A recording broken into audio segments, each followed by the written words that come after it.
নমস্কার বন্ধুরা, আমার দিন যাপনের রান্নাঘর থেকে সবাইকে শুভেচ্ছা জানাই। আপনারা সবাই নিশ্চয়ই ভালো আছেন। আজকে একটা ছোট্ট ব্লগ নিয়ে এসেছি। আজকে একটু সন্ধেবেলায় বেরিয়েছিলাম এবং বেরিয়েছিলাম আর একটা জায়গায় নিমন্ত্রণ ছিল। সেই যেতে যেতে কিছু জিনিস আপনাদের জন্য ভিডিও করেছি, সেগুলো আপনাদের দেখাচ্ছি। এই মন্দিরটা মন্দির নয়, সরি, এটা প্যান্ডেল করা হয়েছে কেদারনাথ মন্দিরের আদলে।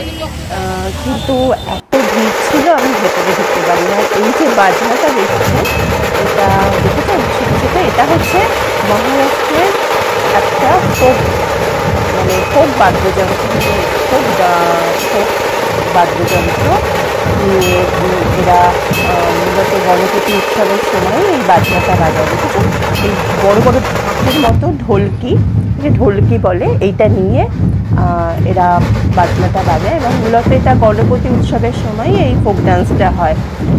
এত সুন্দর লাগে শুনতে, এক তালে মিনিমাম 20 জন সদস্য থাকে এবং ছোটো ছোটো বাচ্চারাও থাকে। খুব ভালো লাগে শুনতে। দেখুন, একটু শুনুন কি সুন্দর লাগছে।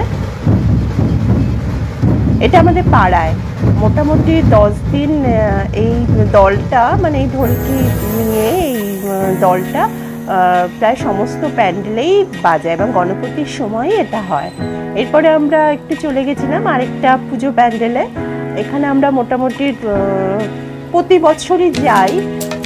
আমার ছেলের স্কুলের সামনে হয়, কিন্তু এত ভিড় ছিল, সাংঘাতিক ভিড়। প্রথমে ভেবেছিলাম ঢুকবো কি ঢুকবো না, কিন্তু তারপরে মনে হলো যাই। আর তো দুদিন আছে, আর 2-1 দিন না, আর 2 দিন আছেন, একটু দর্শন করে আসি। তো ভিড় ঠেলে গেলাম। দেখুন সামনে পঞ্চমুখী হনুমানজির মূর্তি দিয়েছে, এত সুন্দর লাগছিল। প্যান্ডেলটা খুব সুন্দর করেছে, একদম রাম মন্দিরের আদলে করা। আর ভেতরে রামায়ণের কিছু কিছু দৃশ্য ফুটিয়ে তুলেছে। এই যে দেখুন, শ্রী রামচন্দ্র আর পবনপুত্র হনুমান, আর এই যে গণপতির মূর্তি। এত সুন্দর লাগছিল, এত সুন্দর বানিয়েছে।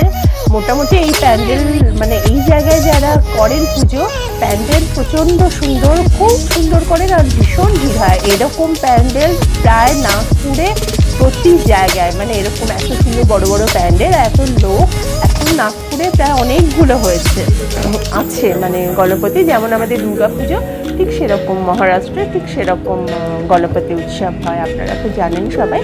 এবার আমি চলে যাচ্ছি আমার এক বন্ধুর বাড়িতে। ওর বাড়িতে গণপতি বসিয়েছে এবং মহাপ্রসাদের আয়োজন করেছে। মূলত বাঙালিরা সত্যনারায়ণ পুজো করেন, পুজো অলরেডি হয়ে গেছে। আর এই বন্ধু বান্ধবেরা অনেকদিন পরে দেখা হয়েছে, একটু গল্প গুজব করা হচ্ছে। এইসব বন্ধু বান্ধবরা, এদের সাথে দুর্গা পুজো, কালী পুজো বা যে কোনো অনুষ্ঠানে একসাথে আমাদের দেখা হয়, আড্ডা হয়। আমরা খেতে বসে বসে গল্প করছি।